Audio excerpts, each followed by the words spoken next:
નમસ્કાર વિદ્યાર્થી મિત્રો, એક્સલન્ટ કન્ટેન્ટમાં તમારું સ્વાગત છે। આ વિડીયોમાં માહિતી મેળવીએ આપણે ધોરણ 12 સાયન્સમાં ગુજકેટની એક્ઝામ વિશે। તો ગ્રુપ એમાં આ વખતે 9,231 વિદ્યાર્થીઓ વધ્યા, તો ગ્રુપ બીમાં 3,077 વિદ્યાર્થી ઘટી ગયા। ધોરણ 12માં સાયન્સમાં ખાલી બાયોલોજીની પરીક્ષા કેવી છે બાકી છે અને 29 મે ગુજકેટની એક્ઝામ લેવાની છે।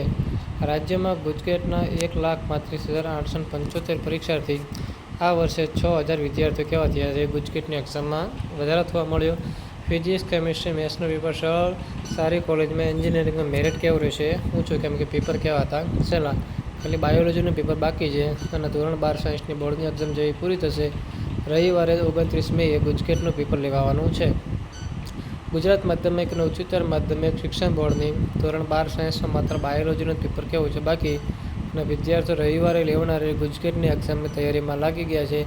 આ વખતે 1,35,875 પરીક્ષાર્થીઓ ગુજકેટમાં પરીક્ષા આપશે। ગયા વર્ષે 1,29,706 વિદ્યાર્થીઓ હતા, જેની સામે આ વખતે 6,169 પરીક્ષાર્થીઓ શું થયા છે વધ્યા છે। સામે સ્ક્રીન પર જોઈ શકો છો કયા વિષયમાં કેટલો અને કેવી રીતના વધારો તેમાં જોવા મળ્યો છે। વર્ષ 2025માં ગ્રુપ એમાં 49,175 હતા, ત્યારે 2026માં 58,406 થયા। ગ્રુપ બીમાં 2025માં 80,151 હતા, જેની જગ્યાએ 77,074 થઈ ગયા। ગ્રુપ એ અને બી બંનેમાં 380 અને 395 વિદ્યાર્થીઓ જોવા મળે છે। તે આવી રીતે 2025માં 1,29,706 કુલ વિદ્યાર્થીઓ હતા, એની જગ્યાએ 1,35,875 એટલે કે સીધો 6,000 વિદ્યાર્થીઓનો વધારો જોવા મળ્યો।